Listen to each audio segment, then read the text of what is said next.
સુરતના હિન્દુવાદી નેતા ઉપદેશ રાણાના પીએ સંદીપ યાદવનું માર્ગ અકસ્માતમાં મોત નિપજ્યા બાદ બનાવના સીસીટીવી સામે આવ્યા છે।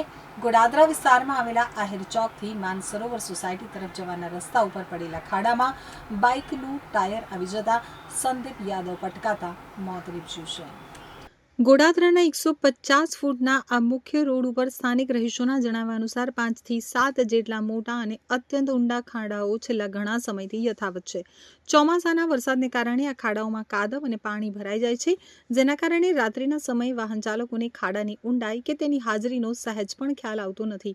વળી રાત્રે એક પણ સ્ટ્રીટ લાઇટ ચાલુ રહેતી નથી। ઉપદેશ રાણાએ જણાવ્યું હતું કે જો રસ્તા ઉપર યોગ્ય પ્રકાશ આપતી લાઇટો ચાલુ હોત અને પાલિકાના રોડ બિલ્ડિંગ વિભાગે વરસાદી ખાડાઓ પૂરવાનું પ્રાથમિક કાર્ય કર્યું હોત તો આજે સંદીપ આપણી વચ્ચે હોત। રાતના અંધારામાં વાહન ચાલકો માટે આ રસ્તો મોતનો કૂવો બની ગયો છે। સંદીપ 6 થી 7 વર્ષથી સતત મારી સાથે જ રહેતો હતો। તે માત્ર મારો પીએ કે કર્મચારી ન હતો, પરંતુ મારો સગો નાનો ભાઈ હતો। મારી ઓફિસની તમામ કામગીરીથી લઈ અને ઘરની તમામ નાની મોટી જવાબદારીઓ નિષ્ઠાથી સંભાળતો હતો। તે અપરિણિત હતો અને પોતાના પરિવારનો એકમાત્ર મુખ્ય આધાર હતો। પાલિકાની ગંભીર બેદરકારીને કારણે એક ઉગતો યુવાન આપણી વચ્ચેથી છીનવાઈ ગયો છે।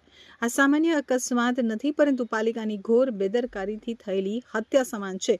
ઉપદેશ રાણાએ ગંભીર આક્ષેપ કરતા જણાવ્યું કે પાલિકા તંત્રને વારંવારની રજૂઆતો છતાં કોઈ કામગીરી કરી ન હતી, ત્યારે સ્થાનિકો જાતે ખાડાઓ માર્ક કર્યા હતા, પરંતુ રાત્રિના સમયે અજાણ્યા તત્વો કે તંત્રના માણસો દ્વારા કે માર્કિંગ પણ હટાવી દેવામાં આવ્યા હતા। જો ભૂતકાળના અકસ્માતોમાંથી પાલિકાએ કોઈ બોધપાઠ લીધો હોત તો આજે કોઈ પરિવારની છત અને આધાર છીનવાયો ન હોત। દેવા ચોકી તરફ પણ 3 મોટા ખાડાઓ પડ્યા છે, જેના ઉપર તંત્રનું કોઈ ધ્યાન નથી।